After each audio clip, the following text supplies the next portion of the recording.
This is the Linefeed reading list for August 2010. It's been quite a while since I've done one of these, and I hope it's not going to go all horribly wrong, but there is a bit of a backlog, and some of these mags you would have seen around the traps already, I think. And I'm just playing catch up, really. But I really like that because there's more and more people blogging about magazines and independent titles and making little films about them. And I think that's really healthy. Anything to support independent magazines is awesome, and I love seeing these things as much as making them. So it makes me really happy. It really does. Um, I'm going to start off, like I said, you've probably seen some of these mags around the traps already, and I've written about Little Joe magazine on my blog already. It's a film magazine from a gay perspective, and it's a bit like, well, how come anyone hadn't done this before? It seemed like quite an obvious sort of thing that we were missing. It's really nice. Um, it's produced by a guy called Sam Ashby, whose background is in movie poster design. So that sort of adds even another sort of interesting dimension to not just the look and feel, but also the choice of editorial.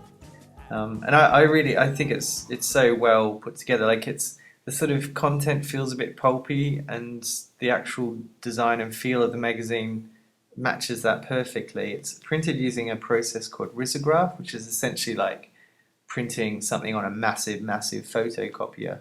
And you sort of can pick colours, but you can't naturally achieve four colour process unless you sort of put the paper through several times and overprint onto colours, which is what's happened here, and it's such a good effect, really nice. And you can sort of throw like a fluorescent pink in if you want, stuff like that. Like I said, there's more about Little Joe on the blog, so do check it out, it's really cool.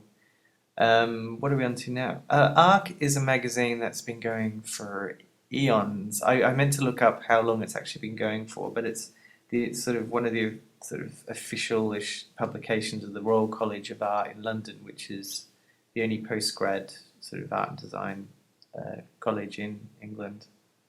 Um, so it's got a massively long history,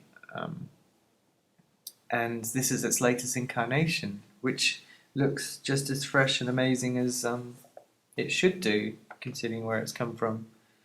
The other thing I noticed too, like the editorial's really accessible, which is not what you'd expect from a world-renowned sort of educational institution. It's a really easy read, and the design complements it so well. There's some lovely sort of custom typefaces, and oh yeah, I like this too. They rather than just putting in ads, they've actually designed all the ads themselves, which I thought was a really neat touch. There's also an interview with Cornell Windlan in there. I always get my pronunciations really wrong. Yeah, one day. Um, yeah. What are we on to? Oh, it's very nice. See, I think I've made this too short or something. I don't know what's going on. I just haven't done one for a while. I'm out of practice. I will always include fire and knives in any video I've done because I think it's just awesome. This is the third issue though. Apparently the fourth issue is due out in the next few weeks, so I'm already behind the eight ball on this one.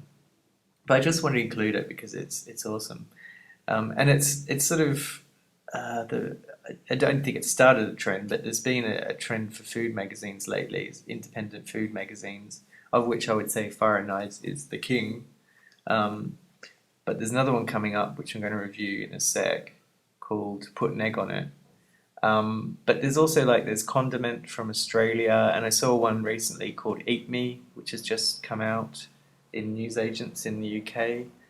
So it's a massive trend for these indie food magazines. It's really interesting, and they tend to sort of mix sort of really sort of personal pieces about people's associations with food with like some historical context and stuff like that. So Put an Egg on It is really interesting because it's from the States, so you get that sort of it's sort of American perspective, and it's really refreshing because usually food magazines you see, especially from the States, just all about the latest recipes and the latest food. You don't get a lot of the sort of background or the personal experiences, which makes these publications so lovely. And Put an Egg on It is just Really well put together, really well designed, some lovely illustrations, and thoroughly recommended as part of that genre that's just emerged. I could talk about more, but I'm not. I'm going to talk about YCN's Ideas Illustrated Happiness issue. Sort of issue 2, is it? I don't know. Um, every issue is got a star illustrator who illustrates every page. This one features Jan Lebec, a French illustrator. I hope I said that right. And some lovely, big, huge, ginormous typography, which I quite like. And it's chock full of like emerging creative talents, and it also features sort of contributions from people within the industry. So you get sort of like recent illustrators doing illustrations on pieces by Julian House and Julie Verhoeven and people like that. What was this? Was about saying cheese or something in different languages. I don't know. But yeah, the previous issue was the money issue, and I spoke to the guys who produced this, and saying they did a black cover, and it's really interesting. They sort of getting into the science of magazines. So like this issue is sort of really yellow and bright, and they're hoping that will mean that it'll attract a bit more attention. Not that they need it; they seem to sell out of most issues anyway. And you can see why. It's just chock full of really lovely illustration and quirky sort of features and things like that. I really like the illustration too, and it's sort of it's sprinkled throughout, and then at the end you get this massive swamp of it. It looks like it probably was quite a bit of work, really, for the guest illustrator. Coming up next, another yellow mag. This is Sup. Big fan of Sup. It's been featured on Linefeed a few times before. It's a music magazine. It's a free mag from. Well, I thought it was from New York, but they actually sort of split it between New York and London in terms of contributions, I think. And it's designed by a place called An Art Service. And the key feature of the design at the moment is that all left-hand pages are in Universe and all right-hand pages are in Times. So yeah, different typeface for each page. This issue is awesome too, I have to say, because of the ads up the front, which is something I never thought I would ever say. It's pretty much the front section is a massive, huge ad for Bless, the Berlin-based fashion design.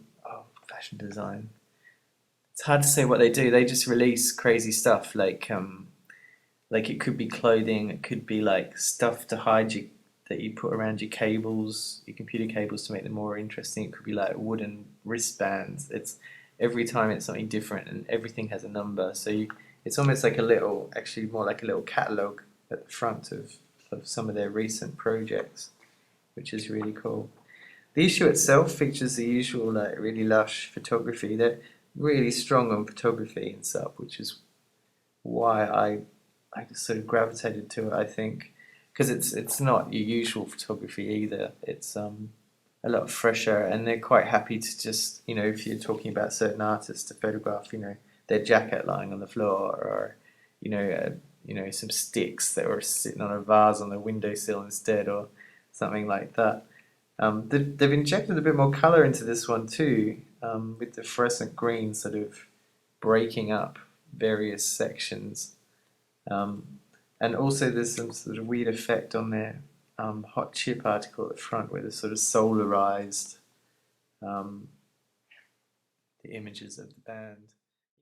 It's like there was a trend for a while for loads of these independent sort of music mags to come along, but they seem to have sorted the wheat from the chaff.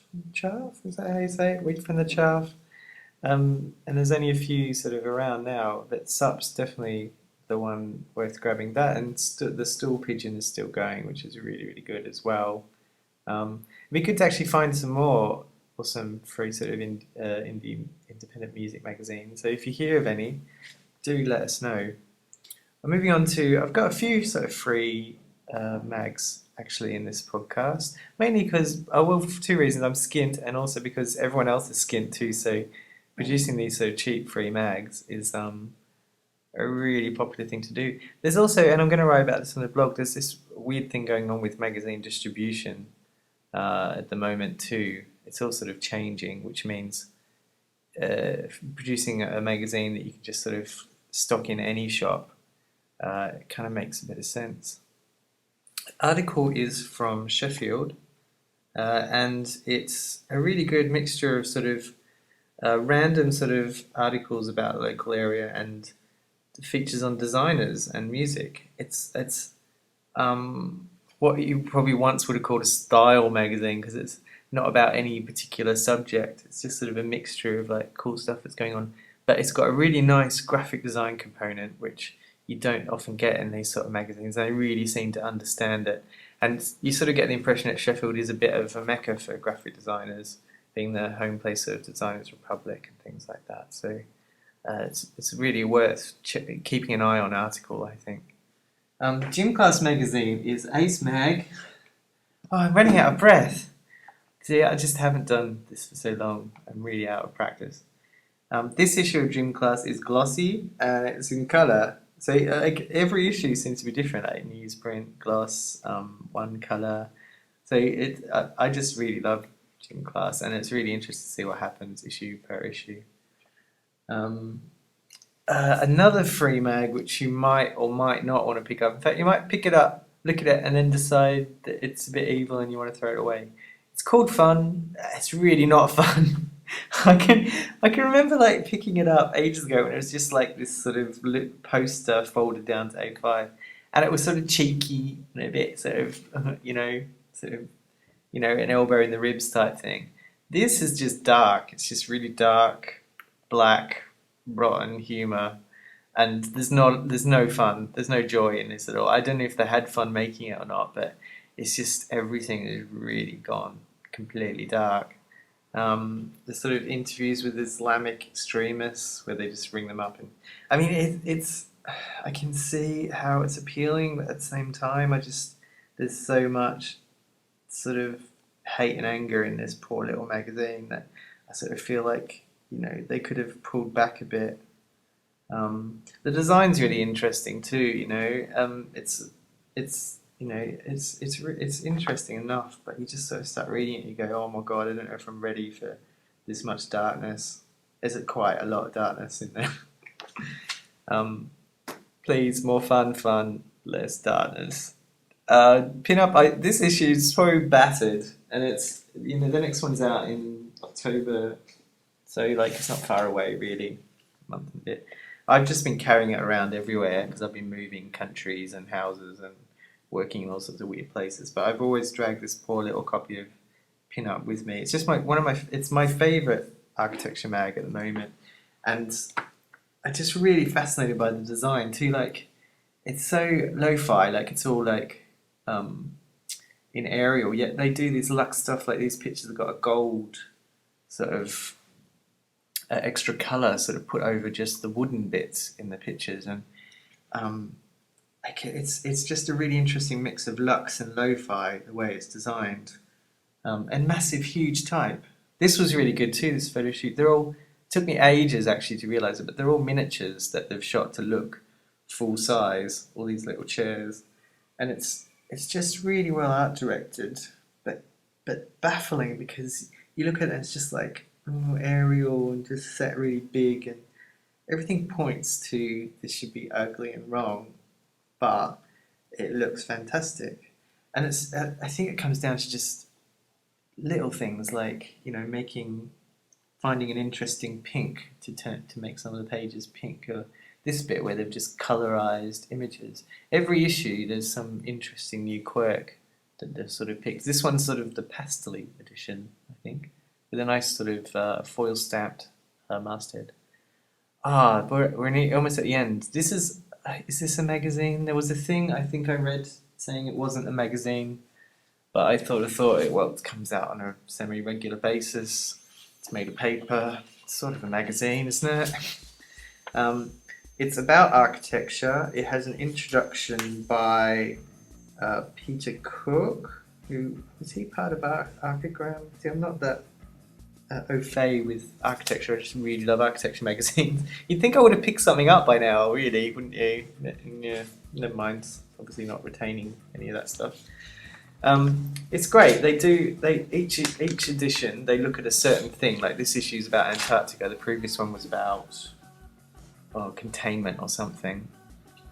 And they investigate all the aspects of it, give you all these graphically designed sort of results, and then at the back they have solutions, architectural solutions to the sort of things they've found out on the front. So front is sort of research, back is sort of results of the research, and it's a really good read. I really, really like it. I'm going to keep collecting that one. They've only had 2 issues so far, so we'll see how it goes. And that is the end, and I think I just didn't leave enough time for me to talk over stuff. Yeah, but at least you won't be sitting there for hours watching this. I'll see you later. Thanks for visiting. Bye. Oh, don't forget the new address, linefeed.me. Put that in your browser.